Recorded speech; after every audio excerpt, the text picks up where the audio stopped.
ये कहानी है एक बाप बेटे की जो स्कूटर पर कहीं पर जा रहे होते हैं। तभी जो बाप होता है उसकी नजर पड़ती है रोड के साइड में कुछ लड़कों के ऊपर जो कि कीचड़ में कुछ ढूंढ रहे होते हैं। तो अपना स्कूटर वहां पर रोकते हैं और जाकर के उनसे पूछते हैं कि बेटे क्या ढूंढ रहे हो यहां पर। तो उनमें से एक बोलता है कि आपको दिख नहीं रहा है कि ये सामने सोने का फल है, हम उसको पाने की कोशिश कर रहे हैं। उसकी ये बात सुनते ही पिता का ध्यान जाता है उस सोने की फल की तरफ जो चमक रहा होता है।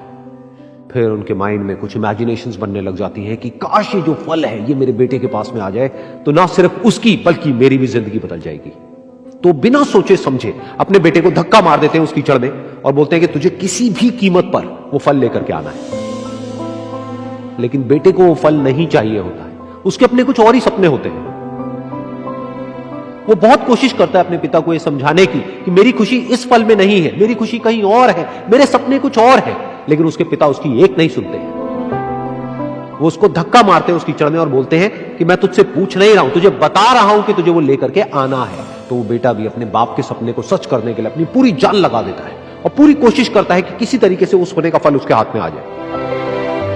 लेकिन जैसे जैसे वो हाथ पैर मारता है उस फल को पकड़ने के लिए वो और नीचे धंसने लग जाता है और फिर जाकर के उसको समझ आता है कि ये कीचड़ नहीं है, ये दलदल है।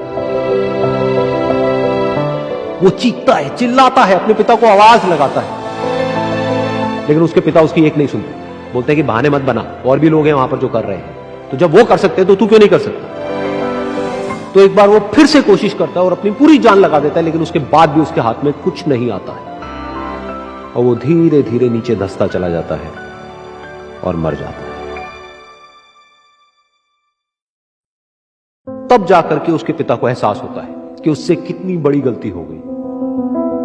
वो वहीं बैठ करके रो रहा होता है, चीख रहा होता है, चिल्ला रहा होता है। तभी वहां पर एक साधु आता है और वो साधु उस आदमी से पूछता है कि तुम क्यों रो रहे हो। फिर वो आदमी उस सोने के फल की तरफ इशारा करते हुए उस साधु को अपनी पूरी बात बताता है और बोलता है कि इसमें मेरी क्या गलती है, मैंने तो जो कुछ भी किया अपने बेटे की खुशी के लिए किया।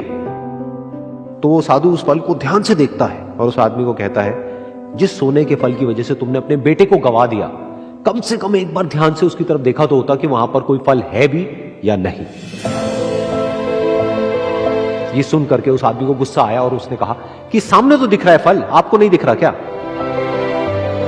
तब वो साधु उस कीचड़ के ऊपर एक पेड़ होता है जिसकी तरफ इशारा करते हैं और बोलते हैं कि वो जिसे तुम देख रहे हो वो उस फल की परछाई है, असली फल वहां पर उस पेड़ के ऊपर है।